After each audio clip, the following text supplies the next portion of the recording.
Hello students, आप सभी का हमारे यूट्यूब चैनल में हार्दिक स्वागत है। आज के इस वीडियो में बात करने वाले हैं कोटा यूनिवर्सिटी फर्स्ट सेमेस्टर मेन और back third semester admit card से संबंधित। इस वीडियो में आप लोगों को एडमिट कार्ड कैसे डाउनलोड करना है इस पर बात करेंगे। साथ में ही कौन कौन सी क्लास के एडमिट कार्ड जारी हो चुके हैं और कौन कौन सी क्लास के एडमिट कार्ड बाकी है उस पर भी बात करेंगे, और कब तक बचे हुए एडमिट कार्ड जारी हो सकते हैं। आप लोगों को सेमेस्टर में अब बचे हुए दिनों में कैसे तैयारी करनी है, कैसे पेपर हल करना है। बहुत सारी ऐसी बातें हैं जो बहुत छोटी छोटी बातें हैं, पर आप लोग जान जाओगे तो वो गलतियाँ नहीं करोगे और आप लोग फेल बैक आने से भी बच सकते हो। समझ रहे हो ना बात को? इसलिए आप लोगों को वीडियो पूरा देखना है। आधी अधूरी आप लोग वीडियो देखेंगे क्योंकि आधा अधूरी जानकारी आपको मिलेगी।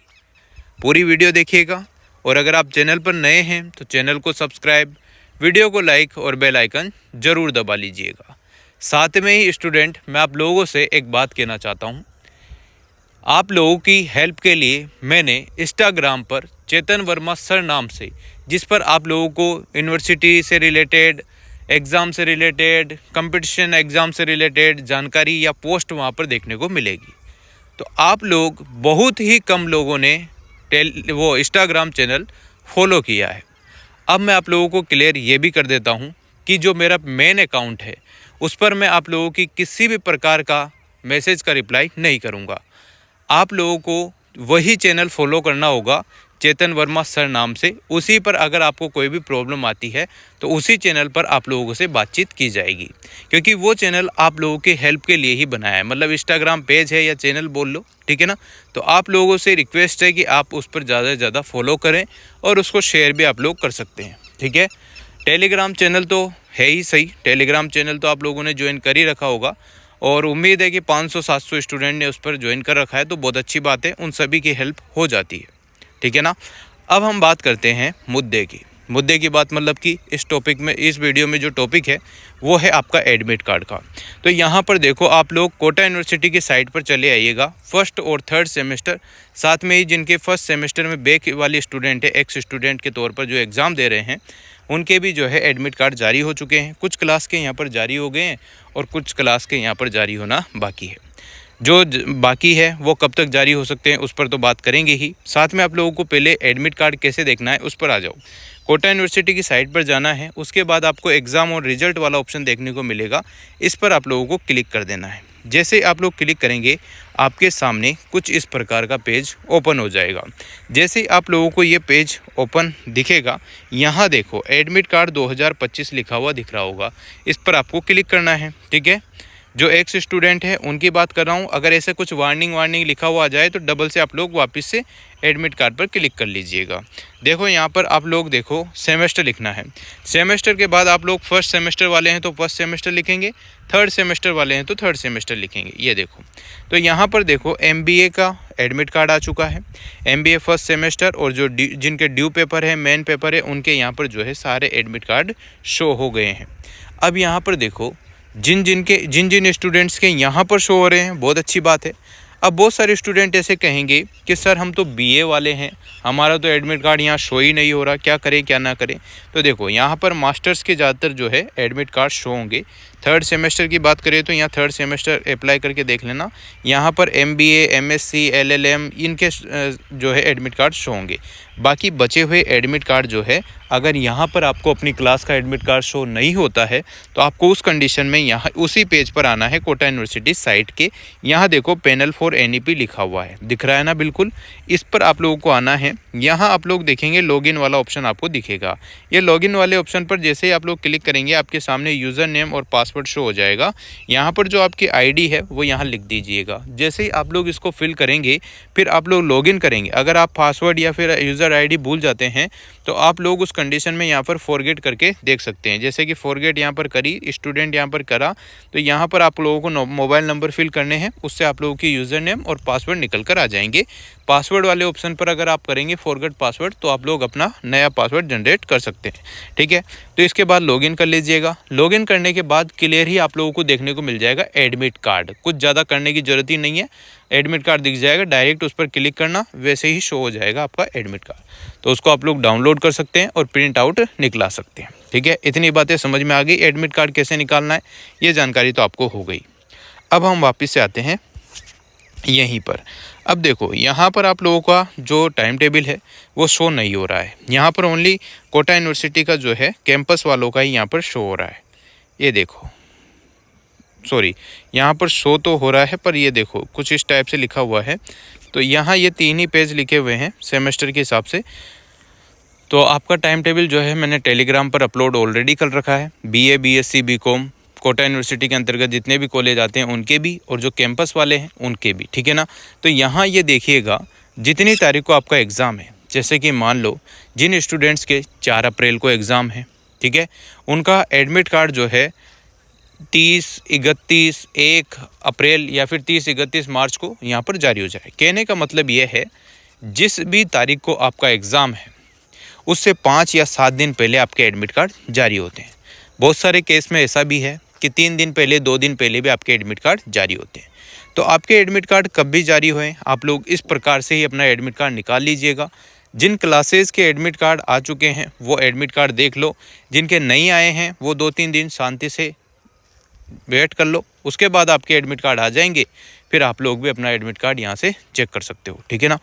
तो आप लोगों को ऐसे एडमिट कार्ड निकाल लेना है। इसके बाद देखो, अब हम बात करेंगे आपको अब कैसे प्रिपरेशन करनी है, कैसे तैयारी करनी है, क्या क्या चीज़ें पढ़नी है, क्या नहीं पढ़ना है, और कौन सी गलतियां हैं जो आपको नहीं करनी है। पहली बात मैं आप लोगों से कह दूं, जो नए स्टूडेंट है BA BSc BCom जो 12वीं पास करके आए हुए हैं, उन स्टूडेंट्स को ऐसा नहीं सोचना चाहिए कि मेरे 12वीं में 90% थे, 100% थे, तो मेरे कॉलेज में भी 100% बनेंगे। ये बिल्कुल गलत है। यहाँ पर कॉलेज में मैथ सब्जेक्ट के अलावा 100 में से 100 किसी में भी नहीं आएंगे। ठीक है ना। तो इस बात का आपको विशेष ध्यान रखना है कि ये यूनिवर्सिटी या कॉलेज की कॉपी अलग है लिखना, और जो बोर्ड की कॉपियाँ हैं वो लिखना अलग चीज़ है। वहाँ पर तो आप रटा है ज्ञान जैसा लिखोगे वैसे आपके 100 में से 100 नंबर आ जाते हैं। आपने देखा होगा 12वीं क्लास में 100 में से 100 हिंदी विषय में भी आ जाते हैं, जबकि बहुत ही गलत बात है। हिंदी में कभी 100 में से 100 नंबर नहीं आते हैं। मैथ में आ सकते हैं, फिजिक्स में आ सकते हैं, केमिस्ट्री में भी नहीं आते हैं। ठीक है ना। तो पर आ जाते हैं आजकल सब में, सबके 100 में से 100 नंबर आ जाते हैं। पर यहाँ यूनिवर्सिटी की जब आप कॉपी लिखेंगे, कॉलेज की कॉपी लिखेंगे, तो आपके 100 में से 100 नंबर नहीं आएंगे। ऐसे स्टूडेंट हैं जो 12वीं में तो 100% वाले हैं, पर यहाँ कॉलेज में आके फर्स्ट सेमेस्टर में 55%, 50%, फेल, बैक, ऐसे बहुत सारे स्टूडेंट हैं। तो आप लोगों को पहली और सबसे महत्वपूर्ण जो ये गलती है, जो जाने अनजाने में आपसे हो ही जाती है, जो फर्स्ट सेमेस्टर एग्ज़ाम देंगे BA वाले, BSc वाले, BCom वाले, BA BEd वाले, BSc BEd वाले, तो ये बात ध्यान रखना, ये गलती आपसे नहीं होनी चाहिए। क्योंकि बहुत सारी पिछली क्लास की बात करें तो बहुत सारे कमेंट इस चैनल पर होंगे, आप लोग देख लेना। तो ऐसी गलतियां हो जाती है, तो इस गलती से पहली बात तो बचना है। दूसरी बात ये ध्यान रखना है कि अभी आप लोग नए तौर तरीके नहीं अपनाने। आपको मार्केट में जो सीरीज़ मिलती है उसको लाओ, उसको आराम से पढ़ो, जितना पढ़ सकते हो उतना पढ़ लो। बड़े क्वेश्चन पढ़ लो, ताकि उसमें से जो छोटे क्वेश्चन है वो भी उसी में से सोल्व हो जाते हैं और बड़े क्वेश्चन भी हो जाते हैं। विशेष ध्यान आपको निबंधात्मक जो प्रश्न रहते हैं उन पर देना है। उन्हीं से आपके मार्क्स बनेंगे अच्छे, उन्हीं से आप लोग पास भी अच्छे हो जाएंगे, परसेंटेज भी अच्छी बन जाएगी, और वही मैटर करता है ज़्यादातर। उन्हीं से आप लोगों के छोटे क्वेश्चन भी हो जाएंगे।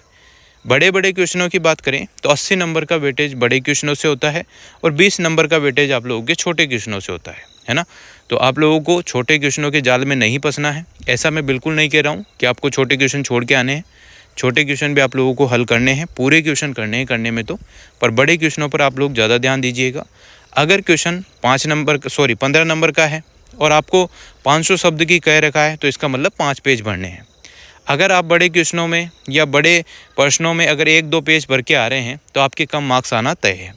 अगर आप सीरीज़ का पढ़ा हुआ ऐसा का ऐसे ही वहीं छाप रहे हैं, या किसी की चीटिंग करके सीरीज़ की कॉपी करके आप लोग लिख रहे हैं, तो आप लोगों के कम नंबर आना तय है। कैसे आप लोगों के अच्छे मार्क्स आएंगे, ये बात ध्यान देना। जैसे आपने पढ़ा, सीरीज़ से पढ़ा, नोटबुक से पढ़ा, किसी से भी पढ़ा, पढ़ने के बाद आपको अपनी लैंग्वेज में पॉइंट बनाकर पैराग्राफ चेंज करके ऐसे लिखोगे तो अच्छे मार्क्स आएंगे। ब्लू पेन का ही यूज करें, 17 पेन यूज करने की कोई आवश्यकता नहीं है। आप लोग एग्ज़ाम देने जा रहे हैं, कोई डिज़ाइन बनाने ड्राइंग बनाने नहीं जा रहे हो, ठीक है ना। एक स्केल ले जाओ, 2 पेन ब्लू पेन लेके जाओ, बॉल पेन, आराम से उनसे लिखो, अच्छे मार्क्स आएंगे। जहाँ अंडरलाइन करनी है वहाँ अंडरलाइन कर दो। और विशेष ध्यान ये रखना, 35 पेज की कॉपी आती है, 30 पेज ही आपको लिखने हैं।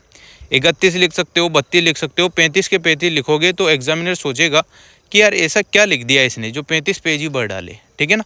तो इस बात का आपको विशेष ध्यान रखना है। राइटिंग साफ़ सुथरी रखना है, क्वेश्चन नंबर अच्छे से लिखना है, कोई गलती आपको नहीं करनी है ना। और कोई गलत हो भी जाता है तो काटा पीछे नहीं करनी है। काटा पीछे करोगे तो ऐसे कैसे दिख जाता है ना।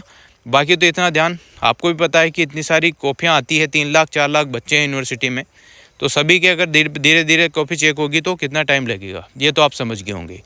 तो हिंट मिल गया होगा आप लोगों को, और इसी टाइप से आप लोगों को प्रिपरेशन करनी है। एक वीडियो मैंने बना रखी है, बार बार मैं कहता हूँ, हर वीडियो में कहता हूँ, ताकि आप लोगों की हेल्प हो सके। उससे मेरा तो कोई फ़ायदा होना है नहीं, क्योंकि मेरा तो हो गया एग्ज़ाम सेमेस्टर ये सब चीज़ें, ठीक है ना। तो आपकी हेल्प के लिए ही वीडियो बना रहा हूँ, आपकी हेल्प के लिए ही मैंने इंस्टाग्राम टेलीग्राम सब चैनल खोले हैं, ठीक है ना। तो आप लोग ज्वाइन करो, शेयर करो, उनको फॉलो करो, ठीक है। फिर आप लोगों के अगर मान लो कोई मिस्टेक आती है, कोई समस्या आती है, तो आप फट से फॉलो कर लेते हो, फिर अनफॉलो कर देते हो।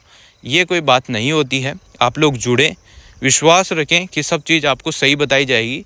अगर हमको लगता है कि आपको हमें भी नहीं पता, तो उसके लिए भी आप लोगों को जानकारी दी जाती है, किसी से पूछ के बताया जाता है, पर बता दिया जाता है। तो आप लोग जुड़ें, तो इस तरीके से जुड़े, एक फैमिली की तरह आप लोग जुड़ें, ठीक है ना। अगर कोई भी डाउट आपको रहता है तो कमेंट करें। इंस्टाग्राम इसलिए खोला गया है ताकि आपके मैसेज वहाँ पर पहुँच जाए, है ना। एक पर्सनल अकाउंट है तो उस पर मैं आप लोग ज़्यादा एक्टिव रहता नहीं हूँ, फ़ोटो वोटो डाल डुला के फ्री हो जाता। इस वजह से मैंने सोचा कि आपकी कोई भी वो हो तो शाम के टाइम मैसेज पढ़ लिया जाए, और आपकी प्रॉब्लम जो भी हो तो अगर हो सकता है सॉल्यूशन तो हम बता देंगे, नहीं हो रहा है तो कोई बात है नहीं, ठीक है ना। तो इस टाइप से आप लोग जुड़ सकते हैं। और बाकी वो वीडियो ज़रूर देखना, कॉफ़ी कैसे लिखनी है, कैसे उसका तरीका, और अभी जो पर्याप्त आपके पास साधन है, सीरीज़ है, उसको पढ़ के जाओ, उसी के हिसाब से आप लोग एग्ज़ाम देना। अच्छा एग्ज़ाम जाएगा, अच्छे मार्क्स आपके आएंगे। बस ये ध्यान रखना कि बैक वेक ना आ जाए, क्योंकि बैक आएगी तो आपको पता है कि थोड़ा सा मानसिक दबाव बढ़ने लग जाता है। ऐसा भी नहीं है कि पास नहीं होगे, पास तो आराम से हो जाओगे, पर आप लोग कोशिश ये करना कि अच्छे मार्क्स आपके बन जाए, और जितनी अच्छी कॉफ़ी लिखोगे उतने अच्छे मार्क्स बनेंगे। Thank you so much. Video अगर अच्छी लगी हो तो like comment share and subscribe.